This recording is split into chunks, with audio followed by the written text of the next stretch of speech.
Fondation Maison du Monde présente Éric Julien, fondateur de l'association Chendukua. Je m'appelle Éric Julien, j'habite dans la Drôme avec ma petite famille et je suis explorateur d'interstices. Explorateur d'interstices, ça veut dire explorer les possibles du monde qui vient. Ça veut dire quoi, Chendukua? Chendukua, c'est là où sont formés les sages et les chamans Kogi dans la montagne en Colombie. C'est un lieu très précis. Pouvez-vous nous expliquer l'histoire de cette association? La genèse de cette association, ça démarre en 1997. Je pars faire les sommets de la Sierra Nevada de Sainte-Marthe, qui est la plus haute montagne du monde en bordure de mer, 5800 mètres. À 38 km de la mer des Caraïbes, œdème pulmonaire, et j'ai la chance que ceux que nous appelons des sauvages, des archaïques, des primitifs, des sous-développés, me ramassent et me sauvent la vie. C'est comme ça que j'ai rencontré les Kogi. Et quand je leur ai demandé qu'est-ce que je pouvais faire pour les remercier, ils m'ont dit, bah voilà, on a perdu 75% de nos terres en 40 ans. Si tu veux vraiment nous remercier de t'avoir sauvé la vie, aide-nous à retrouver nos terres ancestrales. Voilà, ça m'occupe maintenant depuis 33 ans. Et justement, ce territoire, comment le décririez-vous? Il faut imaginer quelque chose d'assez phénoménal. Quand vous êtes en altitude, dans la neige et qu'il fait -20, vous voyez en bas les plages Caraïbes que tout le monde peut imaginer avec les cocotiers et la mer bleue, il fait plus 40. Donc c'est-à-dire que sur ces 38 km de distance, vous avez à peu près tous les climats de la Terre, du tropical chaud au glacier en haut. Et puis vous avez une faune et une flore qui a fait que l'UICN et même des organismes du CNRS ont nommé ce lieu comme étant le plus hotspot en termes de biodiversité et de richesse faune et flore. La biodiversité est clairement en danger, que ce soit dans la Sierra ou en France. Là-bas, c'est violent cet écroulement, puisque vous avez à peu près tout ce que la modernité a inventé, mines, routes, exploitation pétrolière, paramilitaire, mafia, pillage de tombes, exploitation du bois précieux, élevage, enfin bref, la liste est un peu pathétique.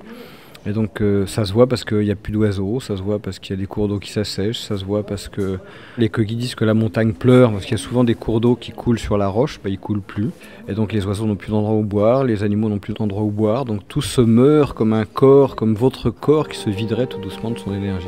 Quels sont les enjeux pour eux et pour leur forêt? Il y a l'enjeu strictement territorial qui est de récupérer leurs terres, et sur leurs terres ils font de la régénération forestière, donc on ne peut jamais remettre la forêt primaire, mais en tout cas une forêt primaire revient.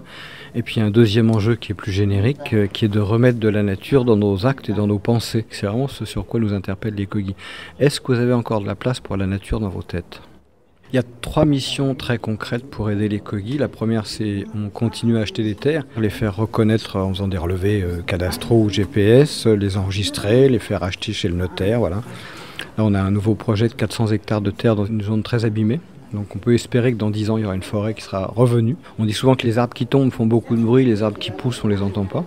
Les autres objectifs, c'est essayer d'ouvrir un dialogue. Donc c'est ce qu'on a fait en France pendant 15 jours, en essayant de faire en sorte que 25 scientifiques acceptent de dialoguer avec 4 chamans pour essayer de voir si au-delà de l'exotisme des Indiens avec leurs vêtements, leur culture précolombienne, il y avait un fond de connaissances communes entre nos recherches scientifiques et les sciences, on va mettre des guillemets, des Kogi, et si ces connaissances communes ouvraient à des connaissances ou des pratiques que nous aurions pu ignorer ou perdre.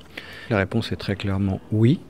Nous parlons bien de la même chose, et oui, les Kogi nous révèlent des choses que nous avons soit oubliées, soit que nous ne connaissons pas. Et c'est pas moi qui parle, c'est les 25 scientifiques qui étaient là.